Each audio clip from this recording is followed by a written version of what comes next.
안 해도 되죠? 네, 반갑습니다.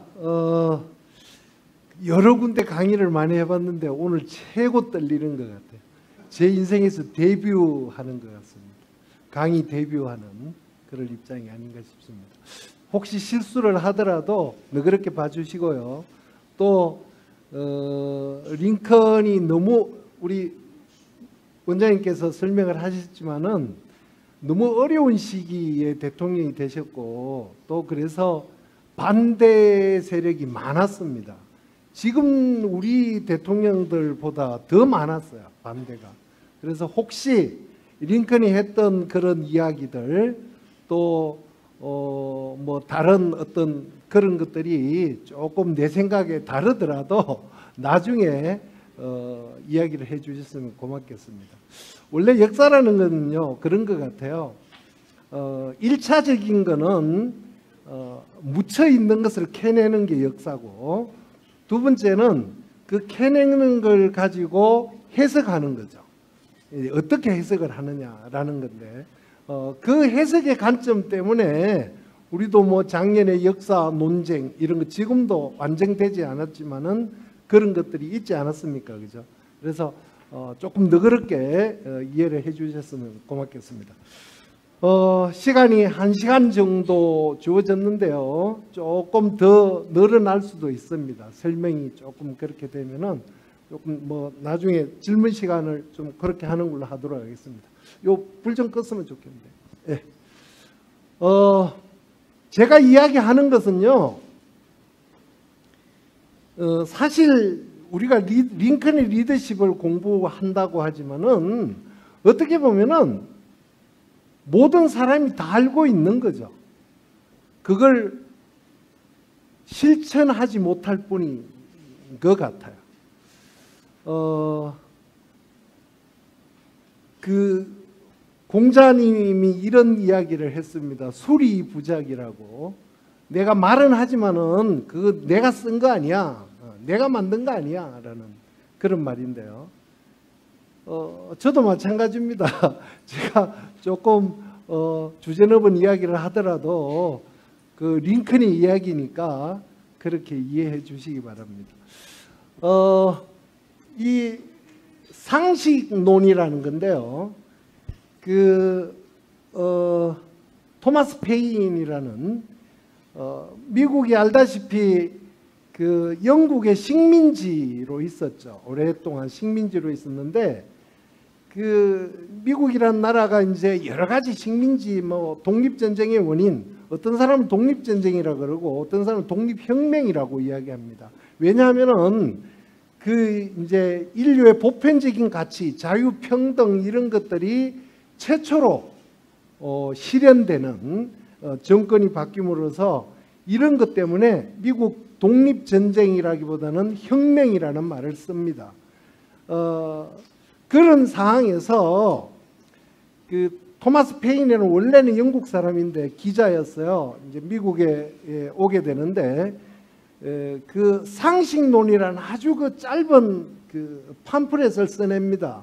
써내는데 그 상식론이라는 게 뭐냐 하면은 영국의 국왕이 네가 잘나서 국왕 됐냐 이런 거죠. 그러니까 인간이라는 것은 하나님 앞에 다 평등하다. 그리고 자유, 인간은 자유라는 말을 그것이 무시될 때 인간이 아니다라는 겁니다. 아주 상식적인 내용이었습니다. 물론 그 당시는 상식이 아니었겠죠. 많은 사람들에게는. 그런데 저 책이 나오자마자요. 단지 석 달 만에 50만 부가 나갑니다. 당시 미국의 흑백 통틀어서요. 350만이었습니다. 그러니까 350만 명 중에서 인구가요. 50만 부가 나갔어요. 대단한 거 아닙니까? 네. 저 상식론이요. 미국 지성들을 자극합니다. 그리고 미국 국민들을 자극합니다. 그리고 독립을 해야 되는 그런 당위성을 제공합니다. 워싱턴은 아주 전통적인 영국에 그 물들어 있는 그런 남부의 귀족 출신이었습니다. 물론 뭐 아버지가 대부자는 아니었습니다만은 그렇다고 가난하지는 않았습니다. 귀족 밑에 젠틀이라 그러죠. 젠틀이 중에 하층 젠틀이었어요. 하층 젠틀이 정도였는데 역시 이제 그 당시에 버지니아에서 성공하는 것은 영국에 유학을 가는 겁니다. 이제 그런데 아버지가 영국 유학을 다 준비해 놓고 하는데 10살 때 아버지가 죽어요. 그것 때문에 못 갑니다. 그러면서 스스로 당시 버지니아에서 어떻게 해야 성공하는가, 그거에 대한 그 연구를 하는 거죠. 물론 10살짜리가 무슨 연구를 하겠습니까만은 하여튼 어떻게 해야 되는가 자기가 하는 것을 통해서 결국은 뭡니까, 농사도 짓고 또 나중에 군인도 되고 여러 가지 이제 일을 통해서 국가 리더로 성장하게 되는 거죠. 어쨌든요, 영국이 이제 유럽에서는 7년 전쟁이라고 그렇고 미국에서는 아메리카 대륙에서는 프랑스 인디언 동맹 전쟁이라고 합니다. 그 전쟁이 끝나면서 요즘 뭐 미국이 우리나라 보고 방위비 분담 시키는 것처럼 우리가 니네들 프랑스로부터 니네들을 막아줬으니까, 인디언으로부터 막아줬으니까 방위비를 많이 내라 라는 거죠.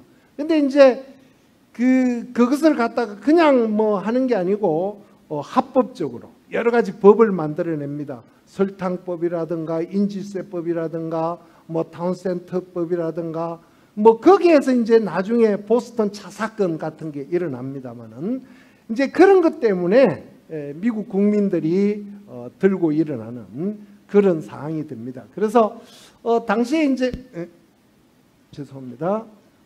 당시 it was time for every man, 모든 사람들이 일어나야 될 시기다. 일어나야 되는 그런 위기의 상황이다 라는 거죠.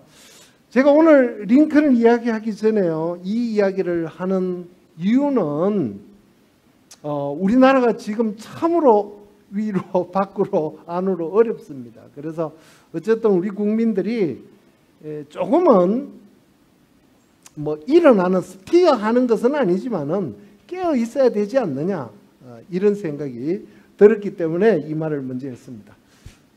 예.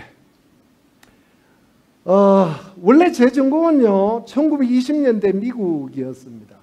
가장 큰 거는 이거였습니다. 미국이라는 나라가 그렇게 잘 나가다가 어떻게 1929년에 한꺼번에 며칠 사이에 드랍이 됐느냐라는 거죠. 대공황. 그런데 그걸 알려고요, 여러 가지 책들, 논문들 이렇게 봐도 시원한 게 없어요. 대공황의 원인이 뭔지 일반적인 이야기밖에 없었습니다. 그래서 야, 이건 아니다. 어떻게 역사하는 사람이 이렇게 일반론적인 걸 가지고 이야기하면 되냐. 그래서 이제 고민을 하다가 보니까 1920년도에 그 대통령들요, 하딩입니다. 워렌 하딩이라는 친구인데 지금까지 미국 대통령 45명 중에요 영원한 꼴찌입니다. 미국은 대통령을 한 2년마다 평가를 해요. 그것도 어느 한 부류에 의해서 평가가 아니고 여러 뭐 여야를 막론하고 언론인 하여튼 정치하는 사람 모든 사람이 합쳐져서 그렇게 평가를 합니다. 거기에서 항상 꼴찌 나오는 워렌 하딩입니다. 원래는 잘생겼어요. 자기 할아버지가 흑인입니다. 그래서 약간 뭡니까, 나중에 그런 이야기를 하겠지만은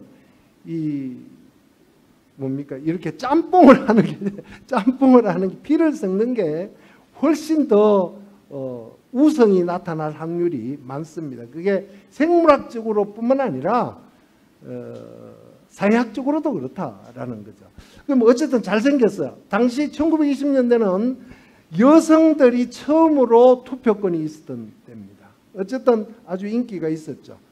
대통령감은 아니었는데 지방의 오하이오 지방의 조그마한 그 신문 기자였어요. 그러다가 뭐 이래 발탁되고 공화당 갱들에 의해서 발탁이 돼가지고 대통령까지 저렇게 됩니다. 뭐 어쨌든 자기 이 하딩의 한 가지 에피소드가 있는데요. 하딩의 친구의 딸인데 그 딸한테 연애 편지를 써요. 연애 편지를. 물론 이제 자기 부인은 따로 있죠. 그 연애 편지를 쓰는데 연애 편지를 어떻게 쓰냐면 대통령이요. 연애 편지를 이 뭡니까 병풍처럼 만듭니다. 병풍처럼요. 병풍처럼 만들어 가지고 병풍을 몇 개를 한 43개의 병풍을 만들어요. 칸을. 그 연애 편지가 대통령을 하다가 죽습니다. 1923년에요. 서부 여행하다가 죽는데 죽자마자 저 사람의 그 자료를 다 봉인을 해가지고 국회의사당 밑에 파묻어 놨어요. 근데 2023년에 공개됩니다. 공개되면 제가 번역하겠습니다. 어떤 내용이 있는지 한번 재미있을 것 같아요. 그 다음에 이제 켈빈 콜리지라는 사람인데 아주 그 운 좋게 대통령 됐던 당시 매사추세츠 주지사 하다가 경찰 서장 하다가 그렇게 올라가. 그 다음에 이제 조금 억울합니다만은 후보라는 대통령입니다. 나중에 후보는 여러 가지 일을 합니다만은 역시 또 히틀러하고 연계가 되기 때문에 역사적으로는 좋은 평가를 받지 못하고 있습니다. 우리가 이야기하는 후보 비례 그 대표적인 주자인데 이 세 사람이요 다 공화당이고 미국 대통령 평가에서 항상 꼴찌를 받습니다. 그래서 제가 제 무릎을 쳤습니다. 바로 이거다. 왜 미국이 그렇게 잘 나가다가 한 120, 30 독립하고 나서 잘 나가다 하루아침에 곤두박질 쳤느냐. 바로 리더십에 문제가 있었다. 국가 최고의 리더가 대통령인데 대통령의 판단이 잘못됐기 때문에 그렇다. 그래서 제가 그때부터 제 전공을 바꿨습니다. 대통령 공부하는 걸로 바꿨어요. 처음에는 이런 하딩이나 콜리지나 이 사람들 논문을 쓰는데요. 제가 너무 원래 성격이 좀 상당히 좀 쾌활하고 개방적입니다. 근데 너무 냉소적으로 변하는 거예요. 제 자신이. 제 자신도 완벽하지 않은데 그런데 그렇게 되는 걸 보고 야 아니야. 미국 대통령 중에 성공한 사람들도 있지 않겠느냐. 그러면서 당시에 이제 우리나라 미국에서 인기가 있었고 우리나라에서 일본에서 번역되고 우리나라에 번역된 책인데 그 책도 제가 번역했습니다만은 Rating President라는 위대한 대통령, 끔찍한 대통령이라는 그 책입니다. 그 책을 나오자마자 제가 번역을 했어요. 이제 번역을 하다 보니까 야 역시 이제 미국이라는 사회에 바로 그 오늘 주인공이 되는 에이브라함 링컨, 그 다음에 이제 프랭클린 루즈벨트고요. 그 다음에 이제 조지 워싱턴인데 이 세 사람은요 누가 1등이고 2등이고 이런 차원을 넘어서서 미국이라는 나라가 이런 질문을 많이 받습니다. 미국이 한 250년밖에 안 됐는데 어떻게 세계 1등 국가가 됐을까요? 저는 아무 소리 안 하고 이 사람들 이야기합니다. 이 세 사람 때문이다. 이 세 사람 때문이다.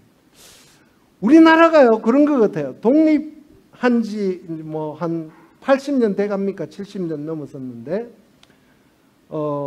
이분들처럼 단 한 명이라도 나온다면은 바뀔 거예요. 아마도. 그럴 것 같습니다. 저 세 사람은요 미국에서 하나의 문화입니다. 알다시피 미국 가려 그러면 달러 바꿔야 되잖아요. 그죠? 저 세 사람들 나오잖아요. 동전, 미국의 거리 가보세요. 루즈벨트 스트리트, 링컨 스트리트, 워싱턴, 모든, 그러니까, 물론 우리나라도 오늘 세종 이런 것도 있습니다만은, 하여튼 그렇습니다. 미국의 하나의 문화다. 그리고 많은 미국 사람들이 이 사람들을 닮으려고 노력한다. 이런 차원입니다. 자, 이제 링컨을 공부하려면은요, 그러면은, 링컨 대통령은 그 대통령 4년간 하는데 그때부터 아까 우리 원장님께서 말씀하셨듯이 대통령 되자마자 전쟁이었어요. 그리고 전쟁 끝나자마자 한 달 한 40일 있다가 암살당해 죽습니다. 그러니까 전쟁이라고 보면 돼요. 전쟁. 그러면 그 전쟁이 왜 일어났는가가 중요하겠죠. 그걸 알아야 링컨을 이해할 수가 있습니다. 예.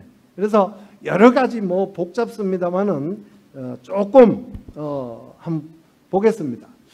왜 이제 미국은 자유, 평등 이런 이야기를 헌법에 보장했지만은 노예제도를 헌법에서 인정했습니다.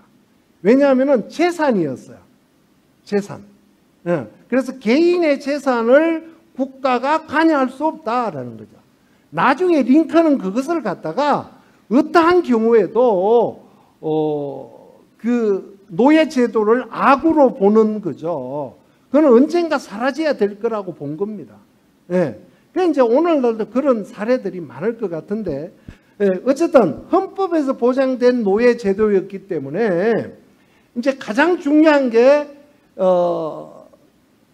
이제 13개 주에서부터 시작했죠. 미국이 독립을 하면서. 그리고 주들이 만들어집니다. 남과 북, 서부를 개척하면서 이렇게 만들어지는데, 그 주들에서 노예주가 되느냐 자유주가 되느냐 라는 것은 대단히 중요했습니다. 왜냐? 연방 하원은 별로 중요하지 않습니다만 상원입니다. 상원은 2명씩 의원들이 나오죠. 그래서 자유주가 되면은 자유주 2명이 되는 가능성이 크니까 어쨌든 어느 주가 자유주가 되느냐 노예주가 되느냐는 대단히 중요했습니다. 그래서 그런 문제들이 있었던 거죠. 자, 그런 갈등을 겪었는데 1920년에 요 이제 그 미주리주 미주리주인데요. 요 미주리주가 그 노예주로 가려고 합니다. 노예주로. 그래 이제 균형이 깨져요. 15대 15 이렇게 깨지는데 대신에 그러면은 요 메인주 있죠, 메인주. 여기 가면은 뭐 우리 가보신 분들 많겠지만은 그 뭡니까? 캐나다하고 국경지대죠. 황어. 웰로우 핏이라고요. 아주 대단합니다. 집산지예요. 일본 친구들이 다 수입해 간다고 합니다. 아주 그 유명한 곳인데요.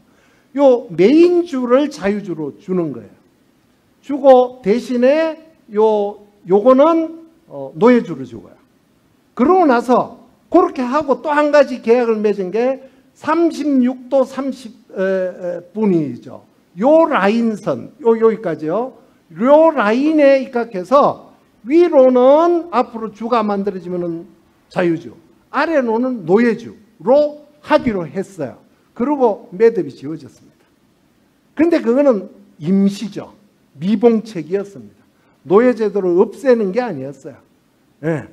문제가 해결되는 게 아니었죠. 어쨌든 그러고 나서 30년, 이게 1820년이거든요. 30년, 40년, 50년까지 아무런 문제가 없었습니다.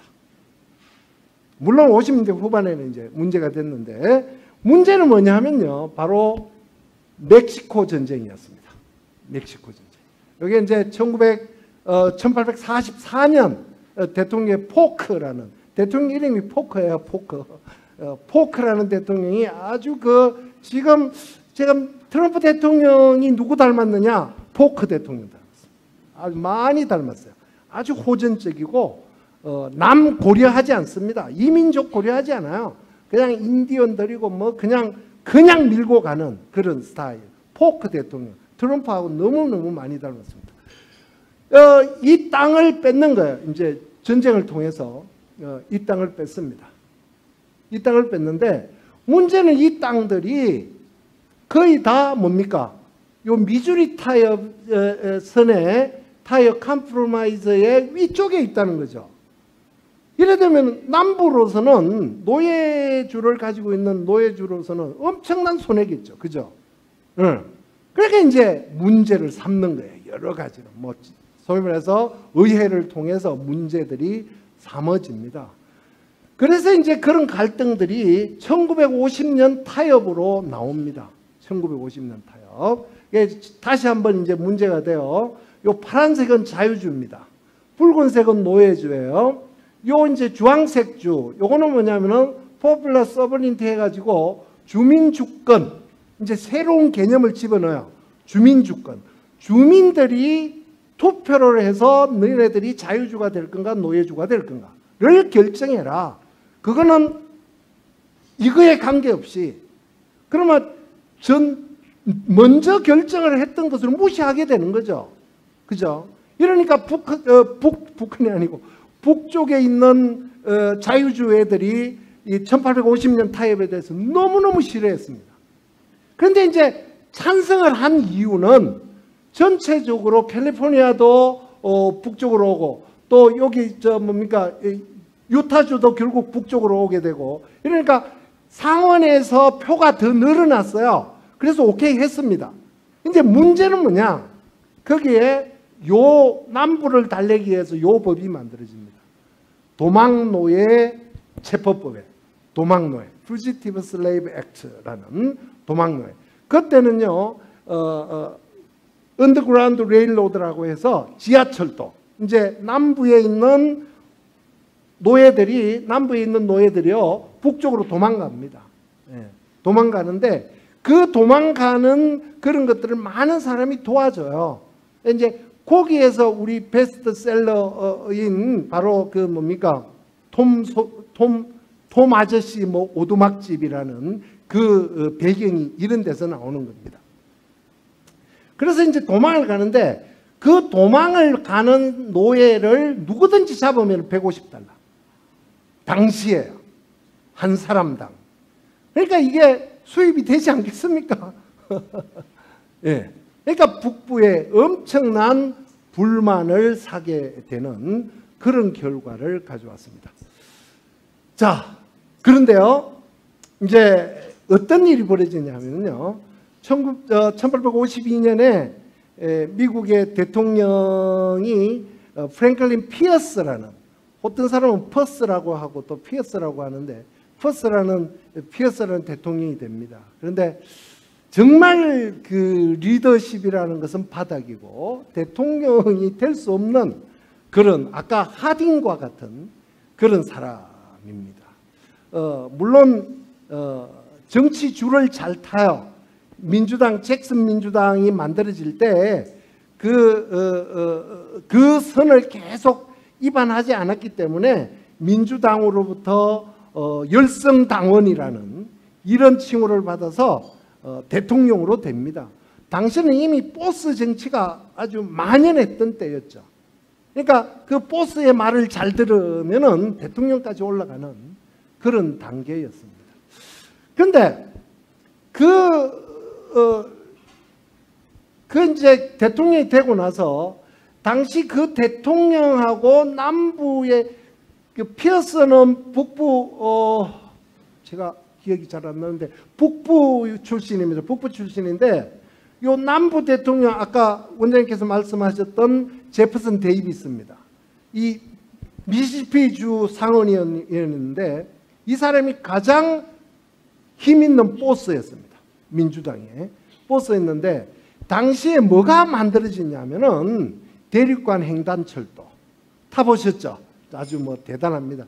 대륙간 횡단철도를 이제 처음으로 만들어지는 그런 이제 국가 돈으로, 이제 미국 당시에는 뭡니까? 국가 정부 돈으로 도로를 만드느냐 철도를 만드느냐 이런 문제들을 놓고 의회가 맨날 싸워요. 그냥 치고받고 합니다만은 어쨌든 이 철도는 그 중요성이 강조가 되면서 오케이 합니다.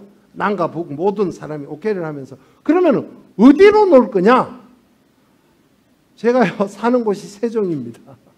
세종인데요, 어중간해요. 정말 오송, 그 다음에 저 공주 밑에 어디를 가야 될지를 모르겠어요.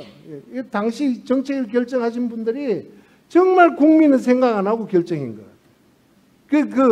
그런 거. 어쨌든 자, 철도 문제가 제기되면서 이제 남부에 힘 있는 대통령도 남부 편이고 남부에 힘 있는 제퍼슨 데이비스가 자기 고향이 미시시피니까 남부로 선을 끊기로 해요.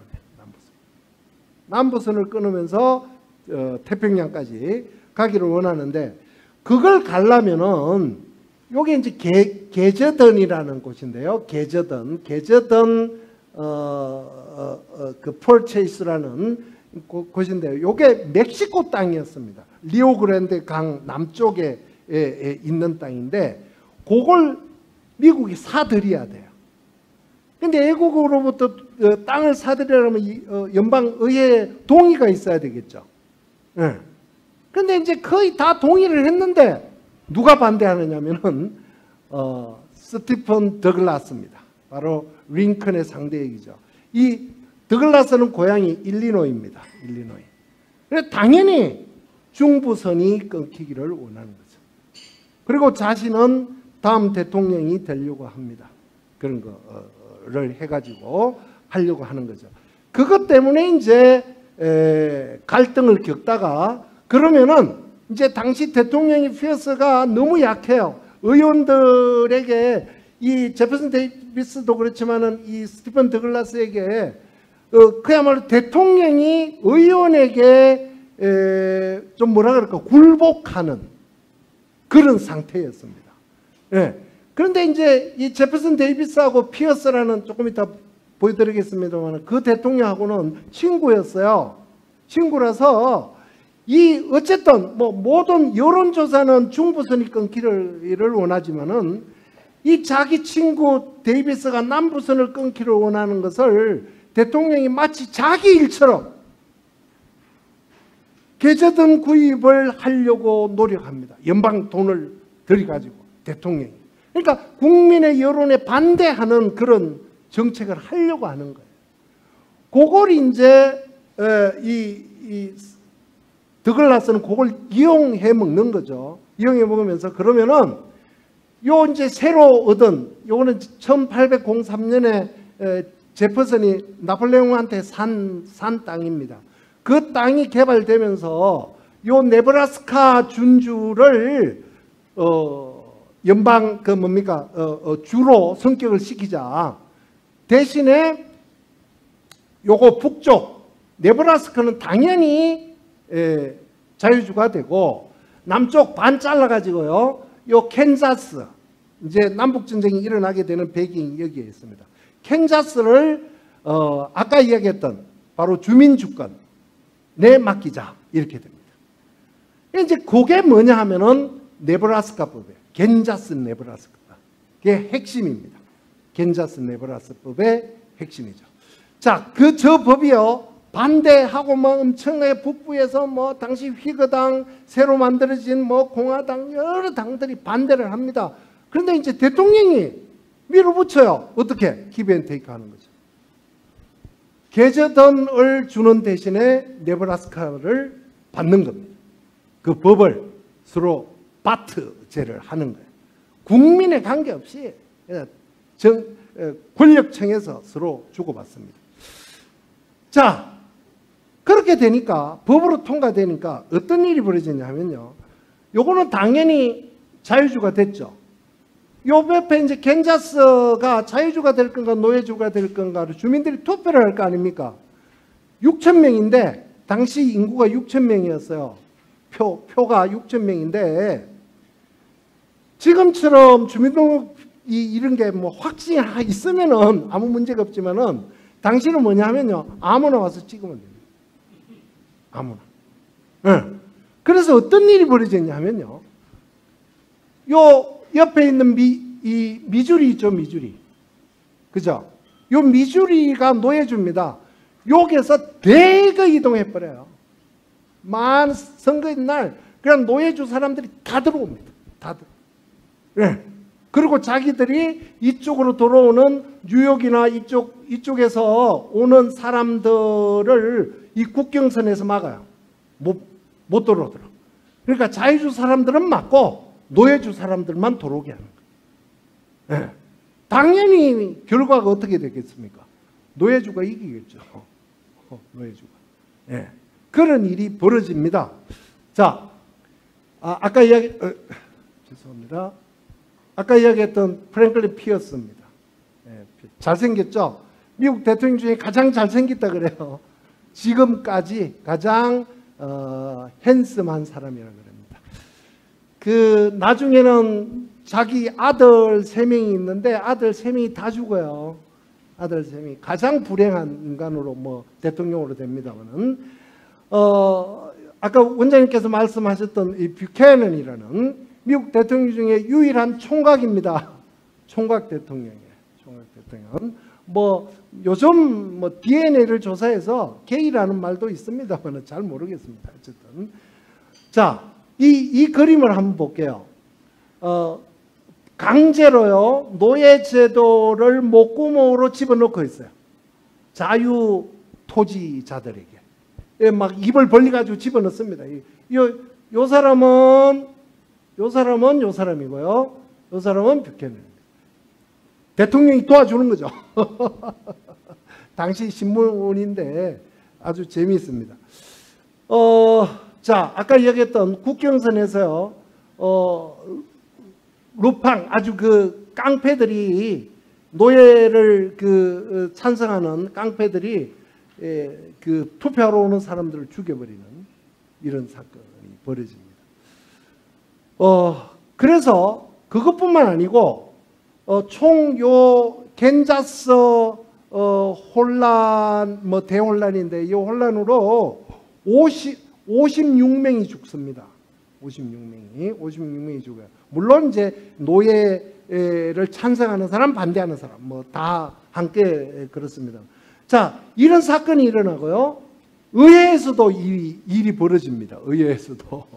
바로 그 찰스 썸너라는 아주 노예제도를 극단적으로 반대하는 사람이 뉴욕주 상원의원이 있는데, 이제 남부 뭡니까 사우스캐롤라이나의 하원의원 버틀러라는 사람이 가만히 일을 보고 있는데 그냥 지팡이로 때려버려요.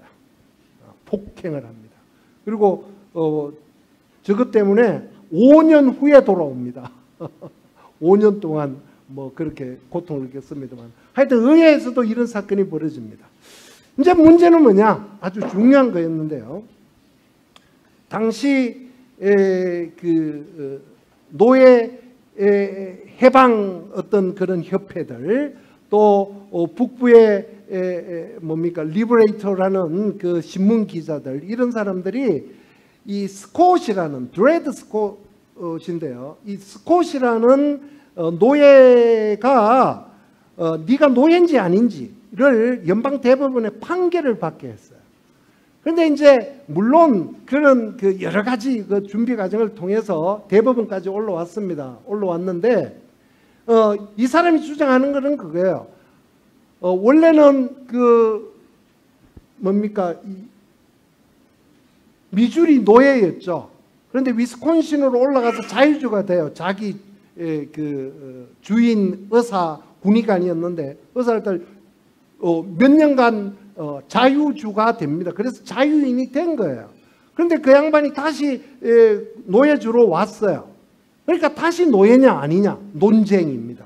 그게 이제 대법원 판결인데, 대통령이 되고 3일 후에 대법원 판결이 있었습니다. 그런데 문제는 뭐냐? 당시 9명이 대법원 판사였는데요. 우리 판사님 계십니다만 판사였는데 6명이 노예제를 반대했습니다. 그러면 그대로 표를 하면 이기겠죠. 자유인이 되겠죠. 그죠? 근데 대통령이 관여를 합니다. 관여해서 3일 만에 대법원 판사를 바꿔버려요. 2명을. 그래서 당시 로즈타니라는 대법원 판사인데, 노예는 사람이 아니다. 물건이기 때문에 연방 정부에서 관여해 줄 수 없다. 이런 판결이 내려지죠. 그게 이제 북부 사람들로 하여금 폭력으로 갈 수밖에 없는 상황을 만들어냅니다. 그런 것 중에 하나가 밑에 있는 존 브라운이라는 아주 다혈질입니다. 아주 다혈질이고 아주 정의의 투사. 뭐 북부 사람들은 당시에 예수라 그래요. 예수. 십자가에 못 박혀 죽은 예수와 똑같다 이렇게 이야기하는데, 저 사람이 노예제도를 찬성하는 사람을 죽여버립니다. 폭력으로. 대통령으로 죽어버리는 그런 사건이 벌어집니다.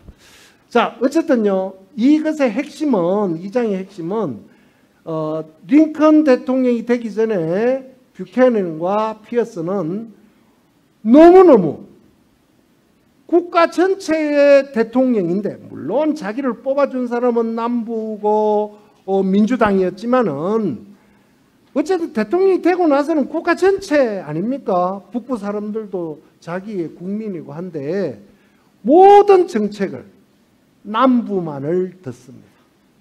남부 편을 들어요. 민주당 편을 듣습니다.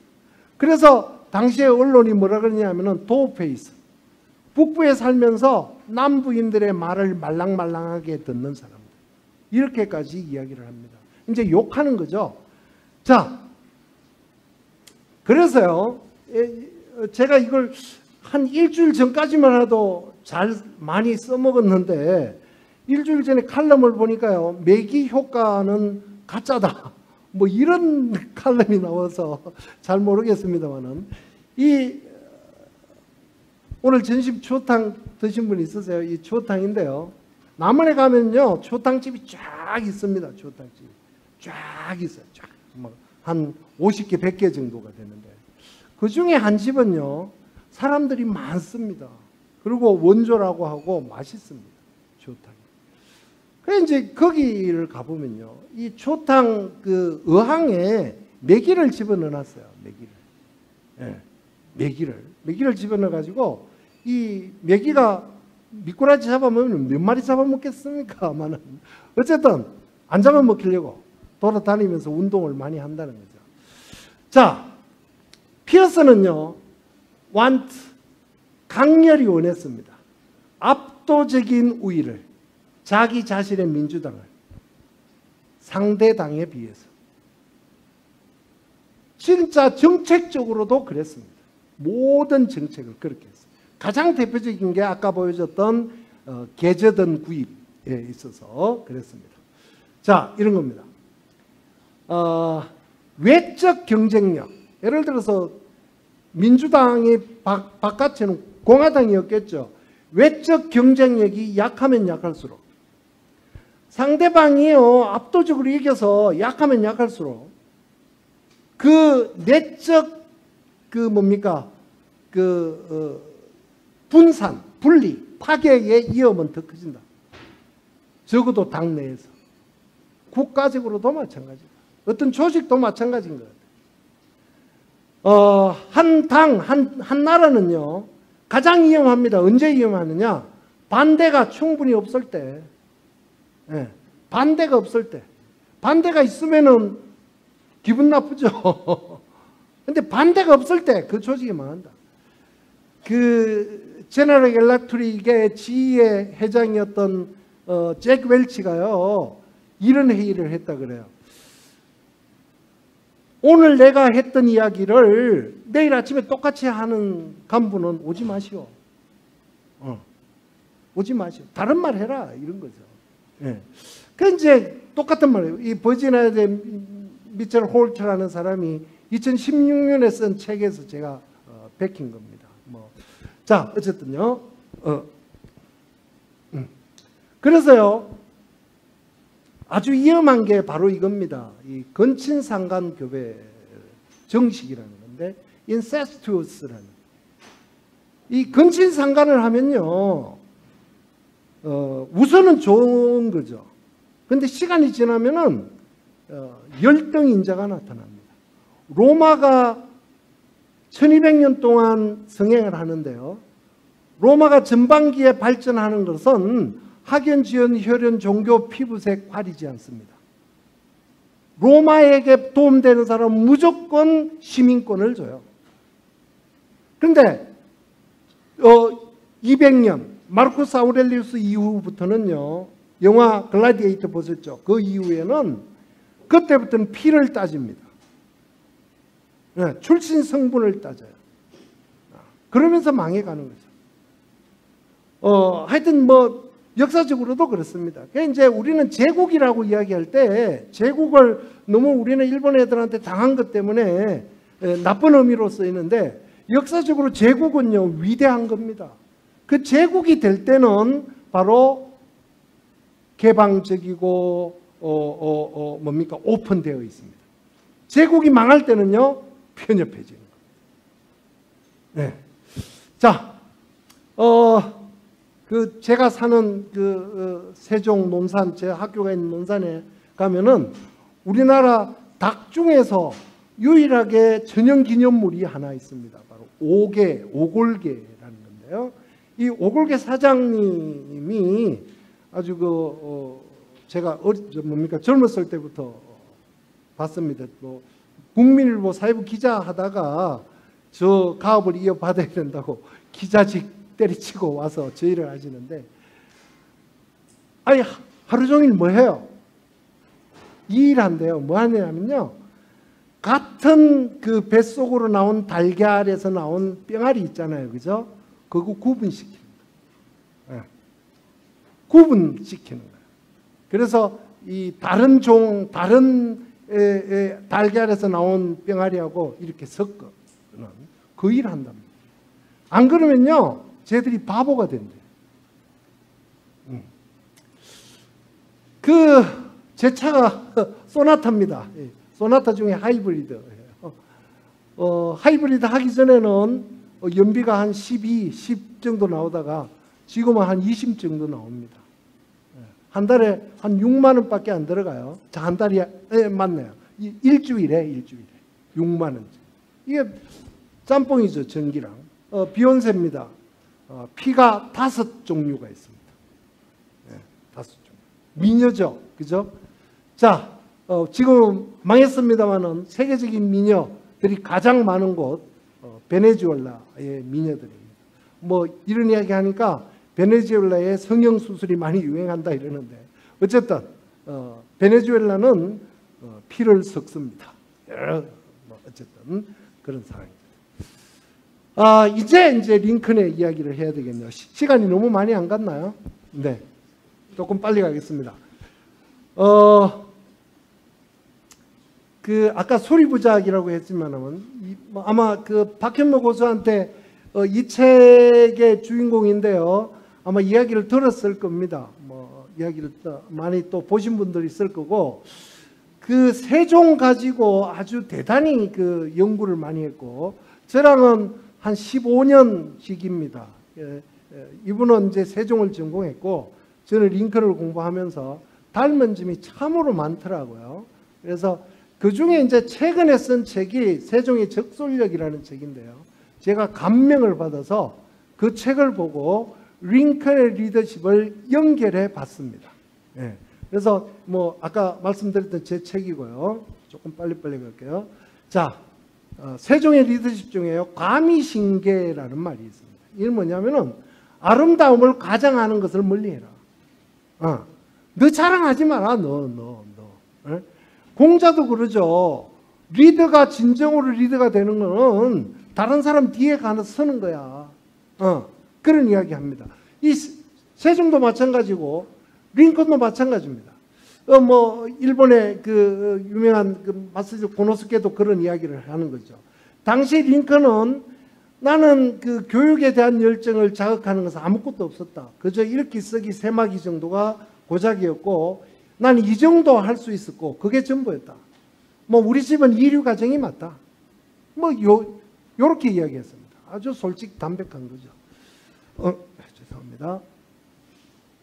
그 다음에 이제 국민들과 어떻게 소통하느냐. 이제 세종도 가장 역대 대통령 중에서 자맹을 가장 많이 했다 그래요. 예. 국민들한테 물어보라는 거죠. 농부에게 물어봐라. 당신은 농업이 최고였으니까. 그죠?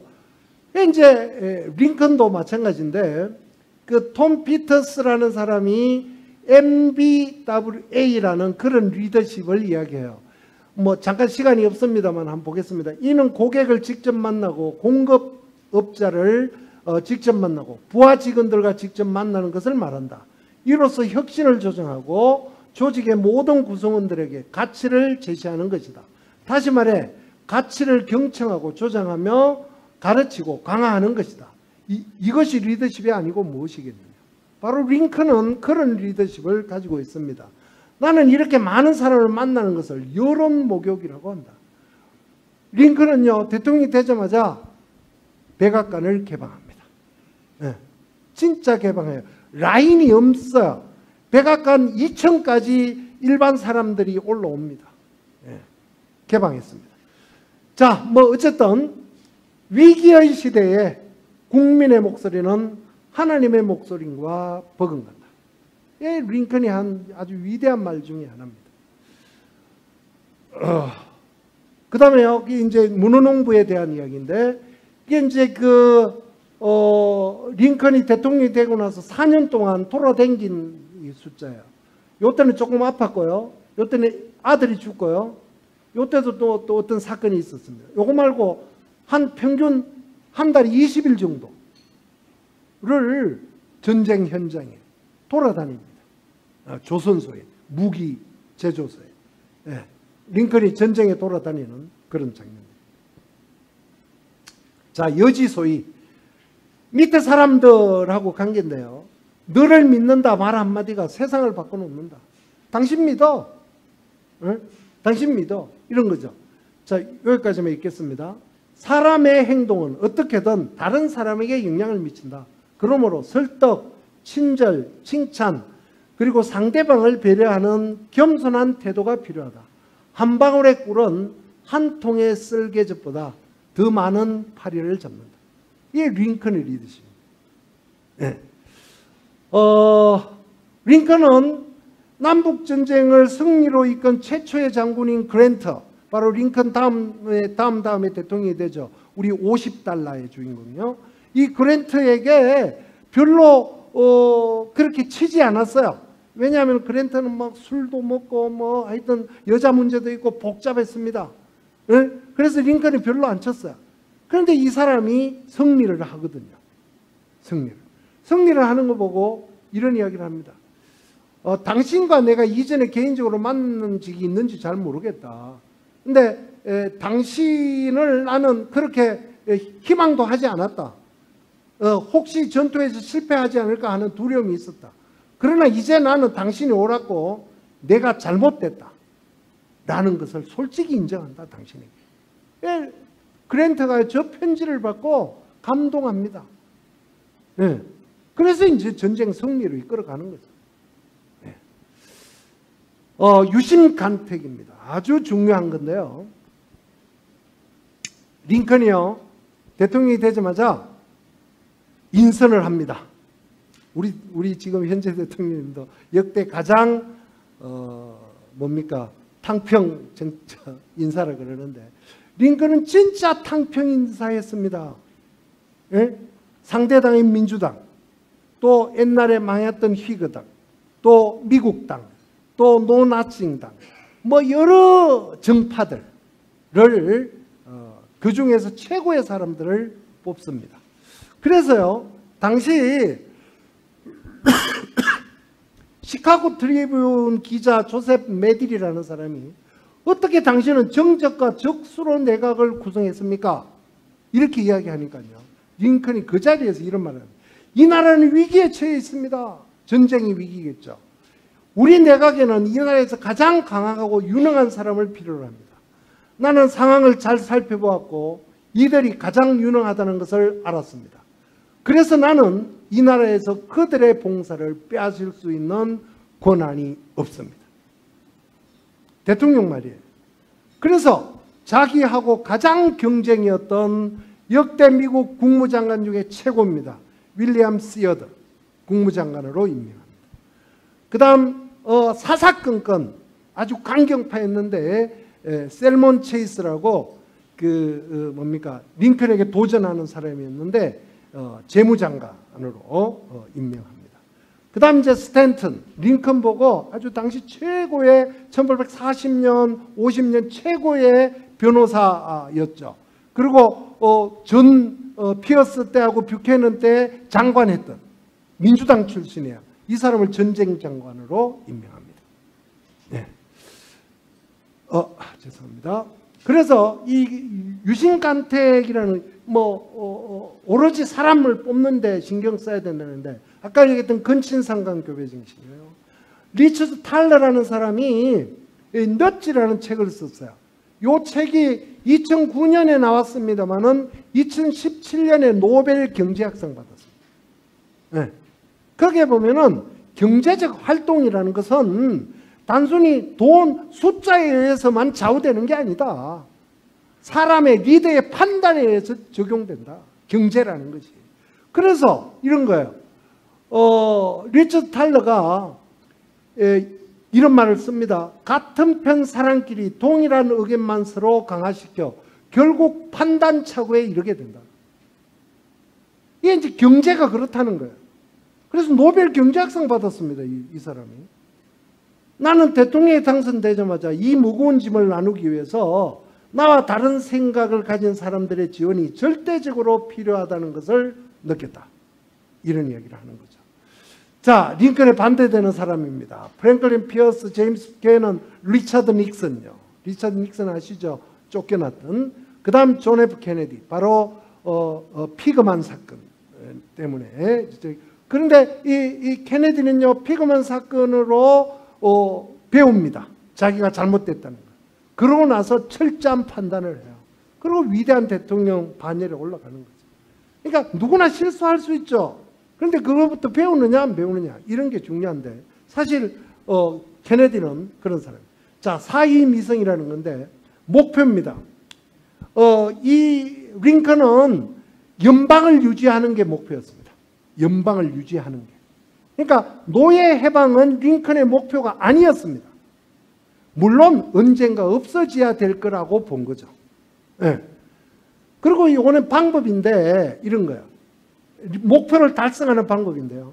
자기보다 덩치가 큰 개를 제압하는 작은 개, 뭐 테리 종이겠죠. 이 개가 다른 개를 이기는 그것은 단순하다. 다른 개들은 싸우기를 망설이는데 작은 개는 곧바로 미친 듯이 시작한다. 그게 이제 리더십의 전략 중에 하나죠. 스피드 해야 된다. 스피드. 너무 머뭇거리면은 결국은 사고가 터진다. 이제 링컨이 나중에 전쟁을 할 때 그런 판단에 있어서 뛰어납니다.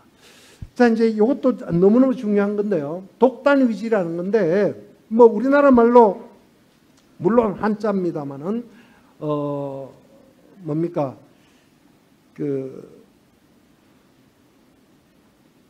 이런 거죠. 조선시대 때 시동생이 형수의 손을 잡으면 안 되죠. 그죠? 그런데 그 형수가 태풍이 와가지고 물에 떠내려 가요. 그러면 형수의 손을 잡아서 구해줘야 되겠죠. 그죠? 바로 그런 거라는 거죠. 예수도 그런 이야기 하지 않습니까? 성경에 바리새파들이 주일날을 지키는데 주일날 지킨다고 죽어가는 강도 맞은 사람을 구해주지 않은 것. 독사의 자식아 하지 않습니까? 네. 링컨도 마찬가지였습니다. 반대를 무릅쓰고 옳은 일은 해야 된다라는 건데 이런 겁니다. 조금 길지만 하겠습니다. 나의 선서는 이제 로즈탄이라는 그 대법원 판사가 당신 왜 의회의 동의도 안 받고 뭡니까 군대 동원하고 또 영장도 발부받지 않고 왜 체포하고 이렇게 이제 비판하니까 이런 이야기를 해요. 나의 선서는 나에게 모든 수단을 동원하여 헌법을 기본법을 하는 정부와 국가를 보존하는 의무를 부과했습니다. 국가를 잃으면서 헌법을 지키는 것이 무슨 소용이 있겠습니까? 일반적으로 볼 때 생명과 팔다리는 보호되어야 합니다. 그런데 종종 생명을 구하기 위해 팔다리를 절단해야 될 때가 있습니다. 위기라는 거죠. 국가가. 그때가 언제냐 하면요. 이때입니다. 바로 요 밑에 거부터 볼게요. 1863년 6월 25일 날. 미국도 6.25가 있었나 봐요. 6월 25일 날 믿었던 장군 맥클레란, 젊은 나폴레옹이라는데 이 맥클레란이 반도 전투에서 패배합니다. 완전히 남부의 로버트 리한테 패배해요. 패배하고 난 후 화가, 당시 유명한 그 화가인데 프랜시스 카펜터라는 사람이 일부러 부릅니다. 부르고 그 백악관을 불러서 이게 사진이 아니에요. 그림입니다. 그 노예 해방을 선언하는 장면을 그리라 그럽니다. 노예 해방을. 이 그림을, 요거는 언제냐면은 이제 링컨이 이렇게 생각하는 거예요. 상황이 계속 나빠지고 있다. 그동안 우리가 추진해왔던 작전, 즉 전쟁에 이기고 연방만 유지해야 되는 것. 그게 링컨의 목표였습니다. 처음에 그 방향이라는 로프의 마지막 지점에 와 있다 우리가. 이제 그것만 가지고 안 된다. 이제 우리는 마지막 카드를 사용해야 하며 우리는 작전을 바꿔야 된다. 방향 전환을 해야 된다. 라는 거죠. 그래서 뭐냐? 방향 전환은 노예 해방이다. 라는 겁니다. 그래서 처음에 이제 요거는 6월 25일이죠. 7월 22일 날 내각 비상회의를 소집합니다. 소집해서 카펜터에게 그리라 그래요. 너무너무 재미있습니다. 이 그림을 보면요. 링컨이죠. 중도파예요. 바로 아까 이야기했던 윌리엄 시어더 국무장관요. 요 해군 장관 지데온 웰스. 요 사람은 중도파입니다. 중간에 위치시켰어요. 급진파입니다. 스탠턴 전쟁장관요. 그 다음에 체이서, 셀먼 체이서 재무장관요. 급진파입니다. 이쪽에는 온건파들입니다. 바로 내무장관, 스미스라는 내무장관요. 요 베이처라는 법무장관, 그 다음에 우정장관, 최신 장관이죠. 블레어라는 최신 장관. 이렇게 온건파, 중도파, 급진파. 재밌지 않습니까? 이 그림이. 저렇게 시작을 했습니다. 자, 그 다음에 이제 마지막입니다. 요거는 이제 세종의 의록에나 세종실록에 나오는 거예요. 장점은 오래, 단점은 짧게. 요 사불주피는 공자의 이야기입니다. 공자의 이야기. 활쏘기의 본래 목적은 가죽을 뚫어서 그 사람을 죽이는 게 목적이 아니다. 활을 들고 있는 그 자체가 그 사람으로부터 깨닫게 하는 거고, 그 사람이 활을 맞기 전에 뭐 어떻게 하고 그를 활을 쏘게 끝나고 나면은 끝난다는 거죠. 활 쏘기의 목적은 가죽을 뚫는 게 아니다. 사불주피라는 겁니다. 자, 그래서 링컨은요, 전쟁을 일으켰습니다. 전쟁. 60만인가요? 60만이 죽습니다. 그 전쟁을 일으킨 남부를 용서합니다. 사불주피로 용서합니다. 그 남부의 대통령 제퍼슨 데이비스가 이제 우리 바람과 함께 사라지다 영화 보셨죠? 그 영화의 북부의 장군이 셔먼 장군입니다. 윌리엄 셔먼 장군이 아틀란타를 불태우고 동부로 가서 올라가는 거죠. 버지니아로 올라가는데 제퍼슨 데이비스를 체포할까요? 이렇게 묻습니다. 물으니까 링컨이 이런 말을 해요. 이제 아주 좀 길지만 읽겠습니다. 일리노이주에 걷기에 대해서 강연을 하는 연로한 강사가 있었다. 그분은 걷기와 관련한 원칙에 매우 엄격했고 스스로도 철저하게 금욕을 실천한다. 어느 날 더운 날 그분이 친구 집에 들렀는데 레모네이드를 권했다. 친구가. 그런데 그 레모네이드에 기운을 돋우는 약을 넣을지 물으니까 원칙적으로 나는 그것을 원하지 않는다. 그런데 내가 알지 못하는 요령껏 그거 넣어주마. 내가 그거 맛있게. 이런 이야기를 합니다. 장군, 나는 데이비스가 도망치는 것을 원치 않는다. 그러나 하지만 내가 알지 못하게 도망치게 할 수 있다면 그렇게 나쁠 것 같지 않다. 이런 이야기를 합니다. 자, 그리고 이제 두 번째 대통령인데요. 취임사인데 그 누구에게도 악의를 가지고 대하지 맙시다. 이게 이제 산상수훈하고 똑같다 그래요. 그래서 이제 링컨이 결국은 전쟁까지 일어난 미국을 봉합할 수 있는 것은 그 책임을 묻는 게 아니다. 어쨌든 용서해야 돼. 용서라는 게 관용이라는 게 I pardon you 이게 아닙니다. 너 우리 편으로 써줄게라는 거예요. 관용이라는 말은 톨레랑스라는 말을 쓰죠. 그거는 pardon하고 다른 거죠. pardon은 아주 단순한 거고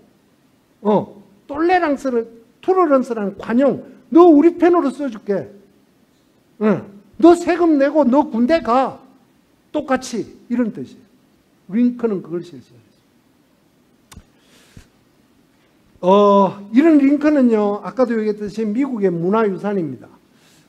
아버지입니다. 토마스 링컨. 어머니예요. 낸시 행커스라는데 9살 때 죽습니다. 링컨. 9살 때 죽는데 이 9살 때까지 어머니가 워싱턴 정기라든가 이 성경이라든가 이런 걸 읽어줘요. 대체적으로 위대한 리더들의 특징 중에 하나는요, 바로 아버지가 아닙니다. 어머니예요. 네. 위키피디아에서요, 조사를 했습니다. 세계 사람들이 가장 좋아하는 단어가 뭘까요? 사랑, 돈, 엄마입니다. 엄마.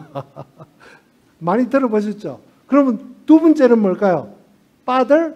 아닙니다. 아빠는 없어요. 아빠는. 세 번째도 없습니다. 아빠는 84번째 있습니다. 접시물 떠놓고 다 죽어야 되겠죠? 이야, 그래요. 엄마입니다. 엄마. 근데 보통 우리는 요즘 사건 터진 거 보면은 어부어머니, 그죠? 새로운 새엄마가 자식을 죽이잖아요. 링컨은 행운합니다. 9살 때 엄마가 죽고 아버지가 2년 후에 새로운 사라 부시 존스톤이라는 옛날 애인이에요. 옛날 애인을 물론 가부가 됐습니다. 자식 3명 있었습니다. 있는 여자를 데리고 와서 이 집에서 살아요. 이 집에서. 마룻바닥도 없고요. 그냥 가보세요. 일리노이 가면 있어요. 스프링필드에. 그냥 바닥입니다. 진흙바닥. 네, 거기에 있습니다. 그렇게 이 사람이 링컨을 공부를 시킵니다. 계속 책을 사줘요. 책을 사주고 책을 읽게 하고. 아버지는 반대하죠. 아버지하고 많이 싸워요. 네. 미국 국민들이 링컨 기념관 죽고 나서 관을 만든 겁니다. 백인, 흑인이 다 돈 내가지고 한 거고요. 요거는 흑인들만 돈 내가지고 해준 겁니다. 링컨 대학의 링컨 뮤지엄이고 박물관입니다. 다들 보셨겠죠? 링컨 메모리얼. 큰 바위 얼굴이죠. 링컨입니다. $5짜리예요. 링컨 호텔입니다. 의자입니다. 거리예요. 한국마음입니다. 차입니다. 영화입니다. 링컨 영화. 링컨 영화 한번 보세요. 요거는 수정헌법 13조를 다루는 내용인데요. 노예 제도를 없애는 겁니다. 아까 선언은 1863년에 시작되는 그 노예 해방 선언은 그냥 선언이고요. 그걸 헌법에 보장하는 수정헌법 13조에 그걸 바꾸는데 표 계산하니까 모질해요. 대통령이 표를 계산하니까. 대통령이 어떻게 하는지 아세요? 이 영화 보면 그렇습니다. 설립바 들고 의원 집에 뛰어가요. 대통령이. 설득하라. 아마 이런 사람이 미국을 만든 사람이 아닌가 싶습니다. 네.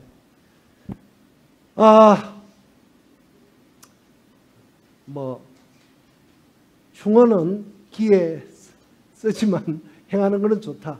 이 유신간택, 근친상간 교배 정직에서 벗어나라. 네. 반대를 쓰십시오. 그래야 조직이 성공합니다. 발전합니다. 독단 의지, 방향 전환, 포기할 수 있는 용기. 2차 세계대전에 히틀러는 망하고 처칠이 승리한 이유가 요즘은 이렇게 얘기합니다. 처칠의 방향 전환. 히틀러의 독단. 히틀러한테는 패배했다 소리를 못해요. 처칠은 아니죠. 바꾸는 거예요. 네. 사벌주피, 관용으로 미래를 바라봐라. 이런 겁니다. 네, 아유 시간이 너무 많이 흘렀습니다. 네, 감사합니다.